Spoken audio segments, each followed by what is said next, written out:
Hello friends, back with another camera video. So this is a video that maybe people weren't expecting, but if you've been following my series with the Minolta that I've been doing over the last few months, I got this Minolta SRT 101 from my grandfather. I inherited it from him. And last year I got the camera, learned how to shoot film with it, and had a lot of fun with it. And there was another part to that story which I didn't mention in the beginning. So actually, when my mother was going through just a bunch of stuff at the house, she found the Minolta, but she also found this camera. So this is a Rollei 35, or Rollei. To be honest, I'm not quite sure how to pronounce that, so I'll just say Rollei. So sorry if I'm mispronouncing it. So actually, yeah, she had both of these cameras, and she sent out an email to me and my brother asking, okay, which do you guys want some of these cameras? Maybe I'll just sell them if you're not interested in them. So I thought I would take the Minolta because it was a Japanese camera and I'm here in Japan. And I thought my brother would take this Rollei, but he actually wasn't interested in it. So yeah, last year, as you can see in the series of videos I made, I took the Minolta, I kind of made sure it was in working order, I shot some rolls of film on it and kind of had a lot of fun with it, just enjoyed shooting film and just made some videos, and yeah, I enjoyed it a lot. So earlier this year, my mom said, well, we still have the Rollei. It's still around the house if you're interested in it. And, last year at the time, I had no idea what it was, or I wasn't sure if I would enjoy film photography. So I didn't ask her this as well. But she told me, yeah, the camera's still available if you want it. So I thought, well, okay. So she sent this along with some expired film that was around the house, and I'll get into that a little more later. So yeah, this is it. This is the Rollei 35. So if you're watching this video, you're probably already familiar with it, but if you're not, I'll explain it. So like the Minolta, this camera dates from the mid-1960s. It was manufactured over a period of maybe something like 10 or 20 years, maybe longer. There were a lot of different editions of this camera over the years. But as far as I can tell, this one is one of the original production run. It's just a standard Rollei 35. I know later on there was something like the Rollei 35S and the Rollei 35T or something like that. Production shifted in part or in whole to Singapore as well. But I think, as far as I can tell, yeah, this is a German-made Rollei 35, part of the original, well, the original batch, as it were. It has it has a fixed Tessar lens right here. And I believe, yeah, over the years it has been upgraded. Things like the light meter have changed, the lens has changed, and things like the battery have also, the location and how you change the battery has also changed. But yeah, as far as I'm aware, this is the most standard Rollei 35 there is out there. So if you're unfamiliar with it, it's a 35mm film camera. It's very small, of course, and about as small as I think you could make a camera and still have it use 35mm film. But yeah, it's quite small. But the big difference from the Minolta and a lot of other cameras that you might be used to is that it's a viewfinder camera, I believe, or yeah, I believe a viewfinder camera. So what that means is, in an SLR camera like the Minolta, when you look through the well, the eyepiece, I don't quite know the exact term. What you're seeing is a system of mirrors that have taken the image that the lens sees and then shows it right to your eye. So that lets you confirm things like focus. But this is a viewfinder camera, meaning that there isn't anything like that. It's very compact. So what you have is basically this little cutout in the corner of the camera right here.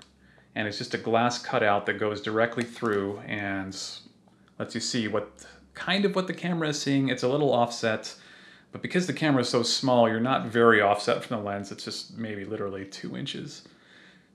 So what that means is you can't confirm the focus. You're just going to have to make sure that your settings are correct to get the focus. And aside from that, it's fairly straightforward. You set the aperture and the shutter speed on the body of the camera with these little knobs right here. You press in and then you switch it. The lens can be detached or reattached, or can be extended or retracted. So you just press a button on the top, you pull out the lens, and then twist a little bit, and it's in position. So yeah, because of the retractable lens, the camera it's just very, very small. If you look at modern day reviews of it, they talk about how it's very pocketable. So in a sense, yeah, this does fit in a pocket very well, but it's a little it's not quite heavy, but as one review I read put it, it's dense. So if you want to have this in a shallow pocket, or if you put this in a shallow pocket, it is likely to fall out. The way I think about it is I have some shorts where if I put my smartphone in there, it'll just fall right out, the first time I bend over, or if I'm going upstairs or something like that, or even sitting down. So you want to probably treat the Rollei like a very, like a very valuable, very rare smartphone. So you can put it in a pocket, but I would make sure it's a pocket that's deep enough and secure enough to where it's not just gonna, send the contents out the first time you bend over to tie your shoes or something like that. But if you make sure it's carefully taken care of, if you don't drop it, then yeah, it's very neat form factor on this camera, and I'll get into that a little bit later. And yeah, it's just you have to kind of almost disassemble it to get the film in and out. So you set this knob down, you pull this right here, and the entire camera literally just comes in half like this. You insert film in here, wind it through there, and this is how you would change the film. There is a battery up here, but similar to the Minolta, the battery is not required for operation. So I haven't, I think also similar to the Minolta, it used some sort of mercury-based batteries, which you're not going to be able to get anymore. But it's only for the light meter, so if you don't really care about having the light meter, if you're willing to eyeball it, use rules like the Sunny 16 rule, then you can just use it completely mechanically. And there we go. Now it's back together. And yeah, that's how it is. It's the shutter is very quiet as well. Like you just shoot it like this. You twist it to advance the film. Shoots very, very quiet, very discreet. And this is in very good condition, despite probably dating from maybe the late 60s. Just maybe a tiny dent in one corner. But mechanically, totally fine. There was just absolutely no issues at all. Shutter goes well. You can advance the film just right. The viewfinder is a bit spotty. It's not perfect, but after 50 odd years, it's bound to get a little dusty. And as I've discovered, yeah, the lens does function. And yeah, all of the knobs and everything work. So this is a completely functional Rollei 35, and apparently it's fairly valuable nowadays. So as far as operating the camera goes, as I mentioned, yeah, you cannot confirm the focus. It's just a viewfinder, so you have no idea whether what you're shooting is in focus. So what you need to do is you need to set the aperture. Ideally, you could open it very wide. It opens up to 3.5. But you probably don't want to have a very narrow aperture and get a very narrow depth of field unless you really know what you're doing.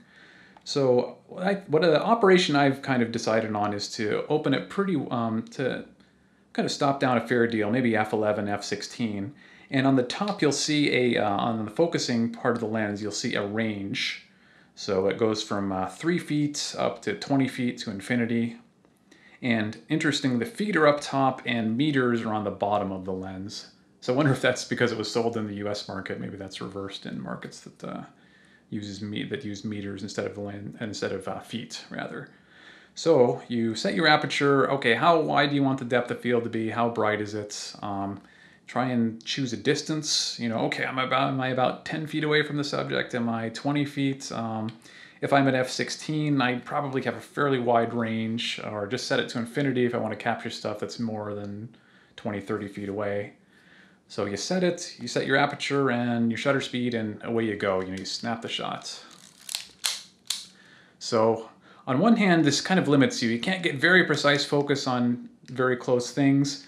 But what I found is that it's part of the fun, actually. Of course, you're shooting on film. You're not trying to get you would get more accurate, more color accurate, faster, easier to shoot experience on digital nowadays.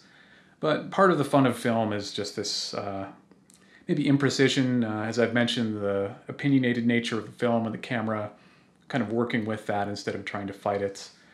So what this leads to is a very quick, very rapid shooting experience. So you just, okay, it's about 10 feet away, aperture set to f16, all right. There you go. So it's kind of a quiet, discreet shutter. It's very quick to shoot, very quick to move on.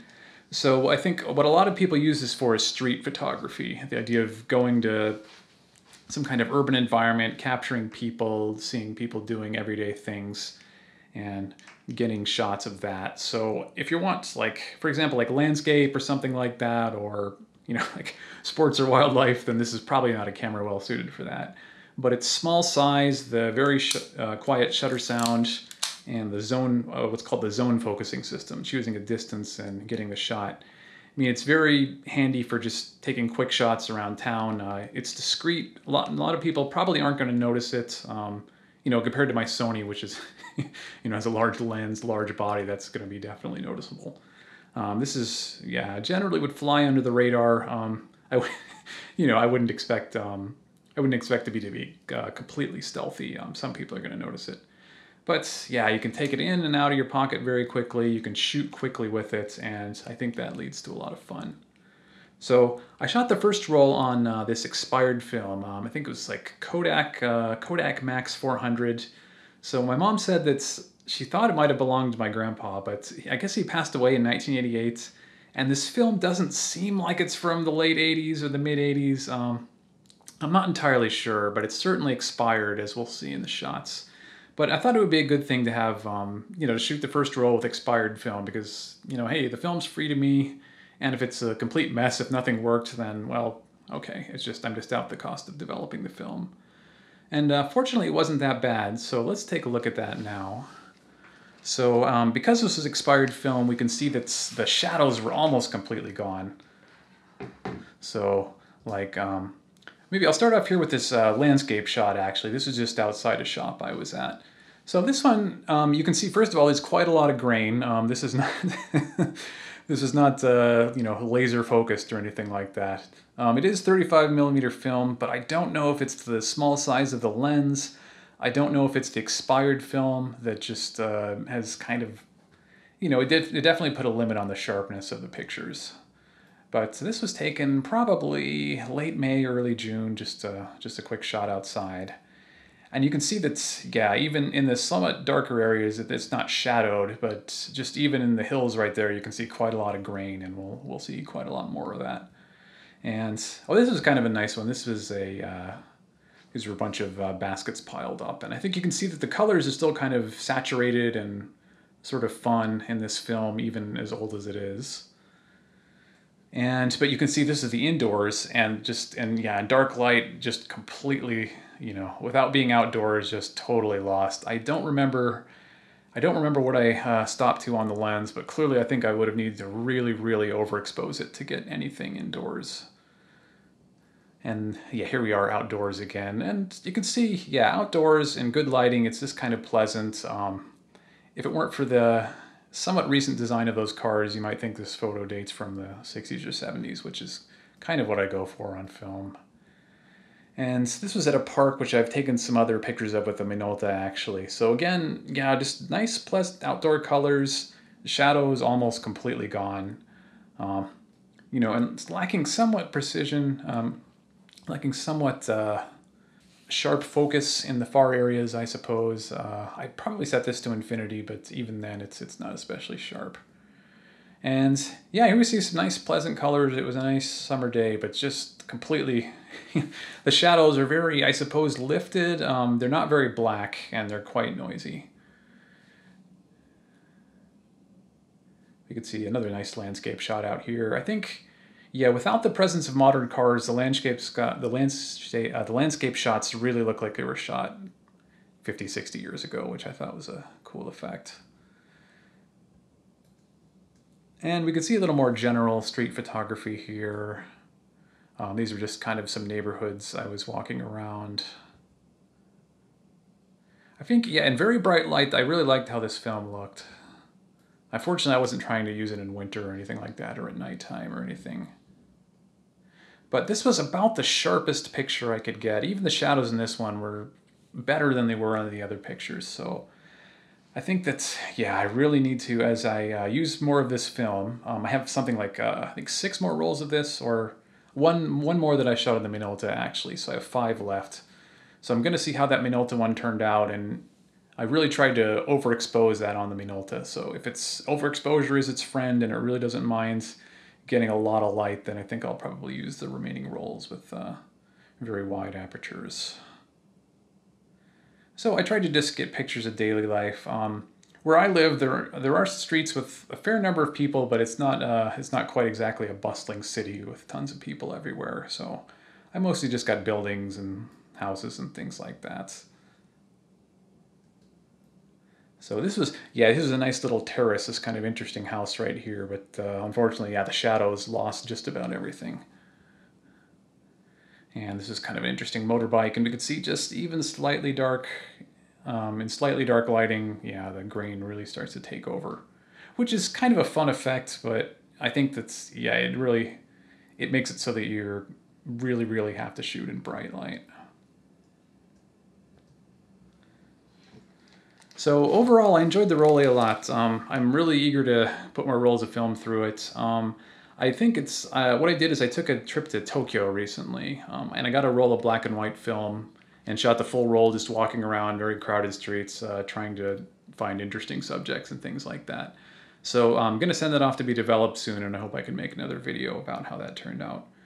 But I just really found this a joy to use. Of course, you know, if you want a small camera, this is not the only small camera in the world, obviously. There are digital cameras nowadays, so-called point and shoots, which are smaller than this. Although I don't know if any of them have a 35 millimeter equivalent sensor size, what we'd call full frame. But, you know, for shooting film, for having it really quick and discreet, and just kind of enjoying the retro charm, as it were, this is just a lot of fun to use. I get the impression they're quite valuable nowadays if you have a working one, and I definitely want to keep using this and make sure it's, you know, continuing to be in regular use and continuing to be enjoyed well into the future. So I hope you enjoyed this one. I've got more rolls coming up from the Minolta and in this and Rollei. So thanks to everybody who's been just commenting, saying that they've enjoyed the videos as I go through these cameras and shoot some rolls of film with them. And sorry that my videos have been a little scarce recently. My wife and I had a baby recently, and so while it's been a great experience, we've been pretty busy. So I'm hoping I can make a few more. But anyway, so thanks for watching, and I'll see you next time.